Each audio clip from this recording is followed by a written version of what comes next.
नमस्ते, मैं professor doctor Sushil Kumar Sharma, Jyoti Vidyapeeth, women's university Jaipur, faculty of Ayurveda science, Rasashastra में भेषज कल्पना विषय, BAMS सेकेंड ईयर।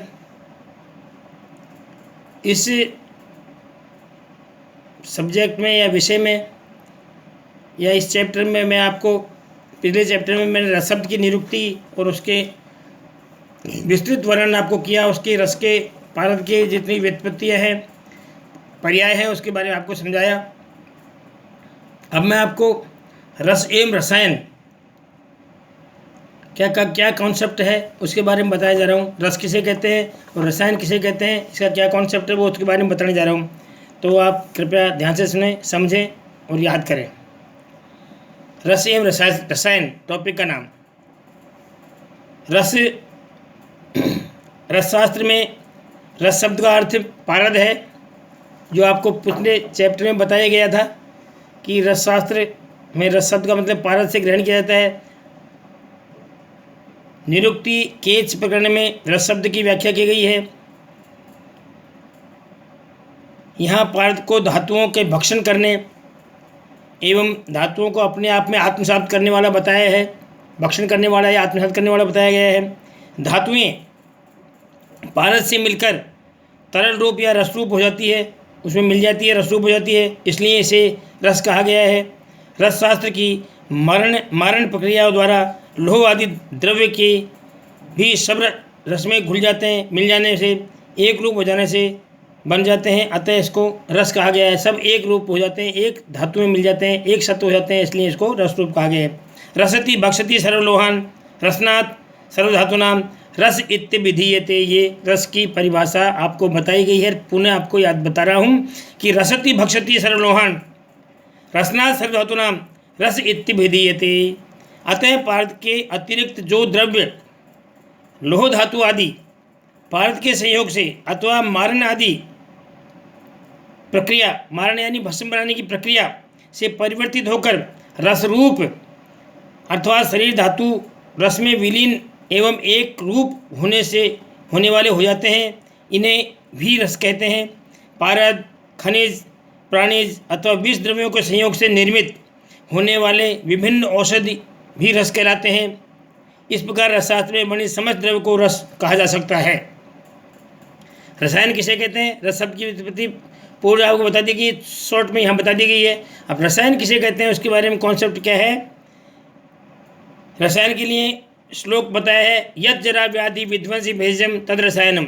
यत् जरा व्याधि विध्वंसी भेषजम तद रसायनम, यानी जो औषधि, यत् जरा, जरा यानी वृद्धावस्था को, जरा व्याधि और व्याधि को, विध्वंसी भेषजम, जो औषधि, भेषज यानी औषध, जो औषधि जरा अवस्था को यानी वृद्धावस्था को और व्याधि को विध्वंस कर दे, समाप्त कर दे, उसे उस भेषज को रसायन कहते हैं। ये इसकी परिभाषा है। क्या है, जरा वृद्धावस्था एवं व्याधि को नष्ट करने में जो औषध समर्थ हो, जरा यानी वृद्धावस्था एवं व्याधि को नष्ट करने में जो औषध समर्थ हो उसे रसायन कहते हैं। व्याधि को नष्ट करने में जरा को जो कैसे नष्ट करेगी, जरा यानी वृद्धावस्था है, ये समय पर आती ही है, इसको कोई नष्ट नहीं कर सकता। इसको आप ऐसे समझिए कि एक तो क्या होता है कि 50 वर्ष का व्यक्ति ऐसा लगे कि 70 वर्ष का हो गया है, उसके रहन सहन से, खान पान से, उसकी व्यवस्थाओं से ऐसा लगे, और एक 70 साल का व्यक्ति भी ऐसा लगे कि 50 वर्ष का है, तो उसकी वो जो 50 वर्ष से लग रहा है ना, वो जरा को ख़त्म करने वाली व्यवस्था है। उससे वो क्या, रस रसायन का सेवन करके वो अपनी वृद्धावस्था को रोक तो नहीं पाता, लेकिन उसकी अवस्था को कम कर लेता है कि ऐसा लगता है 70 होने के बाद भी ये 50 का ही है। तो वो उसमें वो अर्थ में माना जाता है इसमें। बाकी रोकना किसी की बस की नहीं है, जो है चीज़ वो तो आती है, जरा अवस्था आती है, उसको रोकना अपर्याप्त है। पुराने प्राचीन समय में ऋषि महर्षि हज़ारों साल जीते थे, अब 27 क्यों हैं, 1000 साल कैसे जीते थे, वो रस रसायनों के सेवन करने से ही इतनी उम्र पाते थे और अपने आप को वो स्थित रखते थे। तो वो इसलिए हज़ारों साल उनकी उम्र होती थी। ठीक है, ये इसमें व्याधि है। आगे है शरीर में प्रशस्त रस, शरीर में प्रशस्त यानी अच्छे, प्रशस्त का मतलब सुंदर, अच्छे रस रखता है धातुओं को निर्माण। प्रशस्त यानी श्रेष्ठ। एक तो अपन भोजन कर रहे हैं, रस बन रहा है, रस तो बन रहा ही है, लेकिन प्रशस्त रस बने, प्रशस्त रस से रक्त बने, रस से रक्त, रक्त से मांस, मांस से मेद, ये सब प्रशस्त बने यानी अच्छी क्वालिटी के बने, उसे बोलते हैं प्रशस्त। तो इसमें कहा है शरीर में प्रशस्त रस रक्तादि धातुओं का निर्माण, धातुओं का जीर्णोद्धार निर्माण होना एक तो, और एक धातुओं का जीर्णोद्धार, धातु जो टूट फूट होती रहती है, जो अपना मेटाबॉलिज्म का कार्यक्रम है, रोजाना क्षय होना शरीर का, उसकी पूर्ति होती रहती है, उसको कहते हैं जीर्णोद्धार, धातुओं का जीर्णोद्धार। धातुओं की शिथिलता को नष्ट करने वाला, नूतन धातुओं का निर्माण करना, धातुओं का पोषण करना, तथा धातु शैथिल्य जनित रोगों को नष्ट करने में जो औसत समर्थ हो उसे रसायन कहते हैं। ये रसायन की पूरी परिभाषा है। क्या परिभाषा है? कि जो शरीर में प्रशस्त रक्तदारी धातुओं का निर्माण करने में सहायक हो, प्रशस्त यानी उच्च क्वालिटी का, ठीक है, धातुओं का जीर्णोद्धार करनी हो, धातुओं की शिथिलता को नष्ट करने वाली हो, नूतन धातुओं का निर्माण करने वाली हो, धातुओं का पोषण और धातु शैथिल्य रोगों को नष्ट करने में जो औसत समर्थ होती है उसे रसायन कहते हैं। इससे शरीर में क्या होता है? इससे शरीर में ओज, तेज, कांति, इससे शरीर में ओज, तेज, कांति, वर्ण, उत्तम स्वर, तरुण वय यानी नवयौवन आदि की प्राप्ति होती है। अगर रसायन का आप निरंतर रसायन का सेवन करते रहोगे, पुराने महर्षि आचार्य वगैरह ब्रह्म रसायन, च्यवनप्राश ये रसायन थे, हरितकी रसायन, दुनिया और अनेक प्रकार के रसायनों का सेवन करते थे, तो वो हजारों साल की उम्र जीते थे और ऐसा लगता नहीं था कि वो जरा को प्राप्त हो रहे हैं या मृत्यु को प्राप्त हो रहे हैं, मृत्यु से बेहद दूर रहते थे, इसलिए नवयौवन को प्राप्त होते थे। उन समग्र गुणों से युक्त अथवा शरीर में इस प्रकार का गुण उत्पन्न करने वाला जो द्रव्य कहलाता है उसे रसायन कहते हैं। ये रसायन की परिभाषा और आगे बताई गई है। रसशास्त्र में तीनों स्रोतों यानी रसशास्त्र में 3 स्रोत कौन कौन से हैं? औद्भिद, जांगम और खनिज। ये तीनों जो स्रोत है, औद्भिद यानी वनस्पतियों से, जांगम यानी जंतुओं से, और खनिज यानी खानों से जो प्राप्त होते हैं, प्राप्त द्रव्य उपयोग में लाए जाते हैं, तीनों उपयोग में लाए जाते हैं। इससे अधिकांश द्रव्य रसायन गुण संपन्न होते हैं। इनके क्या है? जो भी औद्भिद, जांगम और खनिज द्रव्य से प्राप्त होते हैं, अधिकांश जो द्रव्य हैं इनमें क्या है? रसायन के गुण होते हैं। इन रसायन गुणों को और अपन वृद्धि दे सकते हैं, उनको शोधित करके, उनका मारण करके, उनको प्रयोग करके, ठीक है, होते हैं। रस को इस द्रव्य रूप कह सकते हैं, अतः रसायन उसके गुण हैं। अब दोनों का क्या कॉन्सेप्ट है? रस को क्या कहेंगे? रस को हम द्रव रूप कह सकते हैं, रस को हम क्या कहेंगे? द्रव रूप कह सकते हैं, तथा रसायन उसके क्या है? गुण है। रसायन क्या है? उसका गुण है। जैसे पारद है, पारद रस हो गया, तो रसायन क्या है? पारद का गुण है रसायन। तो वो पारद के सेवन से शरीर अजन्म अमर को प्राप्त होता है, वृद्धावस्था को पीछे धकेल देता है, तो क्या हुआ? वो रसायन हुआ, उसको अपन रसायन कह सकते हैं। तो क्या हुआ? रस को द्रव्य रूप कह सकते हैं और रसायन उसके गुण हैं। रस द्रव्यों में निर्मित समस्त कल्पों में रसायन गुण निहित होता है। जितने भी रस द्रव्यों में निर्मित जितने भी कल्प हैं, कल्प का मतलब जितनी भी औषधियाँ बनती हैं, संपूर्ण औषधियाँ, उन कल्पों में रसायन गुण निहित होता है। रसायन का गुण जो है वो निश्चित रूप से निहित होता है उसमें, यानी निहित का मतलब उसके अंतर्भाव होता है, उसके अंदर होता है। रसद्रव्य संस्कारित यानी शोधित, मारिद, मूर्छित अथवा द्रुत। मतलब संस्कारित का मतलब क्या है? उसको शोधन करना। किसी भी औषधि को बनाने के लिए कोई भी द्रव्य लेंगे अपन, जैसे अभ्रक लिया, पारद लिया, गंधक लिया, कोई भी लिया, तो अपन उसको बिना शोधन के औषधि निर्माण नहीं कर सकते। शोधन के बाद में उसका मारण करते हैं। मारण का मतलब उसकी भस्म बनाई जाती है पुट देने के बाद, फिर उसको मूर्छित करते हैं। मूर्छित शब्द पारद के लिए आया है, पारद को मूर्छित करना पड़ता है। और वह द्रुत करना, द्रुत का मतलब उसकी द्रुति निकालना, जैसे उसका एक्टिव प्रिंसिपल निकालना, वो द्रुति होती है। तो ये क्या करते हैं? सभी संस्कारित द्रव्य जो है शोधित, मारित, मूर्छित अथवा द्रुत होने पर रसायन गुणों को प्रदान करने वाले हो जाते हैं। सभी जो द्रव्य हैं कौन से?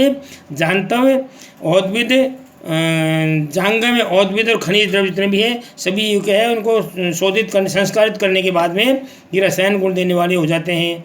रसायन चिकित्सा का विकसित रूप रसशास्त्र है। क्या है? रसायन चिकित्सा का जो विकसित रूप है उसे रसशास्त्र कहते हैं। क्या है उसमें आगे बता रहा हूँ कि चिकित्सा एवं औषधि के क्षेत्र में समय समय पर क्रांतिकारी परिवर्तन होता रहा है। आयुर्वेदिक चिकित्सा में रसशास्त्र एवं रसौषधियों का प्रादुर्भाव ही एक इसी प्रकार की घटना रही है। रसशास्त्र की जो औषधियाँ हैं उनका प्रादुर्भाव इसी प्रकार की घटना है।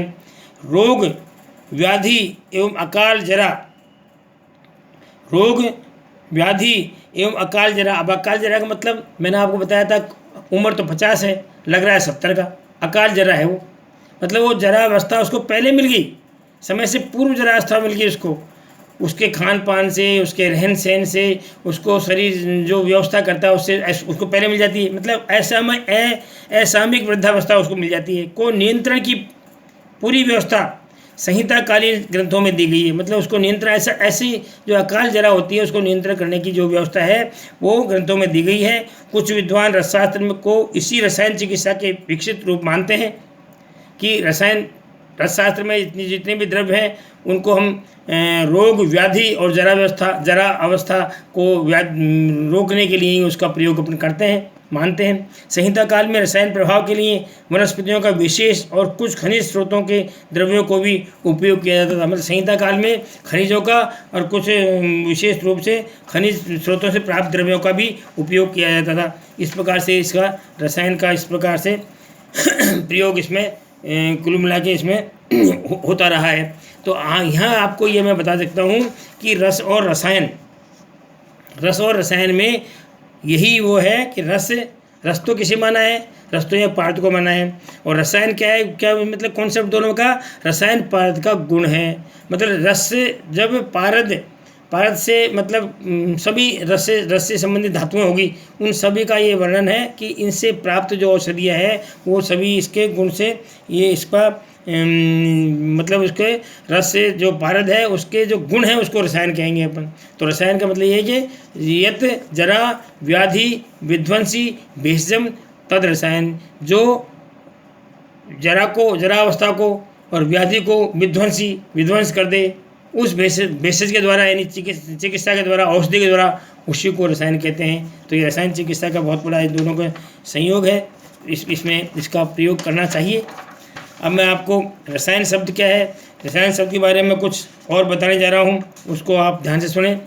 इसमें रसायन के लिए लिखा है, रसायन आयुर्वेद के अष्टांगों में एक महत्वपूर्ण अंग है। रसायन जो है आयुर्वेद के 8 अंग जो हैं, आयुर्वेद के 8 अंग कौन कौन से हैं? 8 अंग में है काय, बाल, ग्रह, ऊर्ध्वांग, शल्य, दष्टा, जरा, प्रसयी। क्या? रसायन जो है आयुर्वेद के अष्टांगों में महत्वपूर्ण अंग बताया गया है।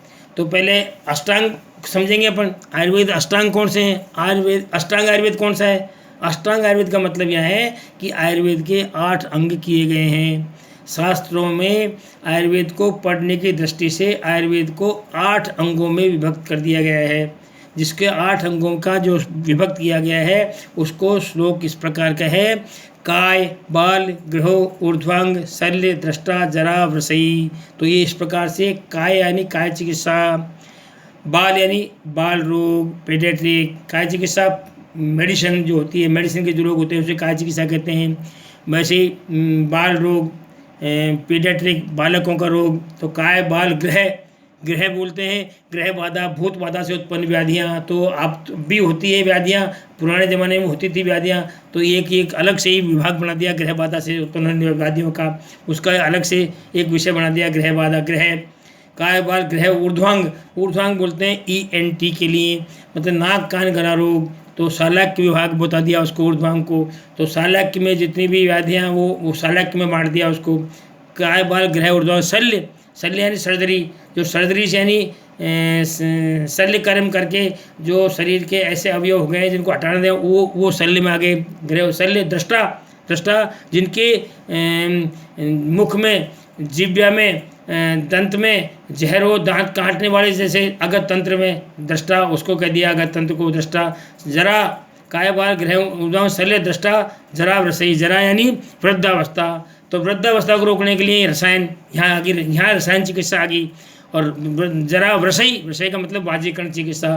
तो इस प्रकार से आयुर्वेद के अष्टांगों में जो चिकित्सा है, 8 अंगों की चिकित्सा में रसायन का बहुत बड़ा महत्व है। जरा वृषई के नाम से, जरा के नाम से जो वो एक विभाग किया गया है, वो वृद्धावस्था को रोकने के लिए रसायन के ही तहत किया गया है, इसलिए उसको वहाँ पढ़ना है आपको। नमस्कार, धन्यवाद।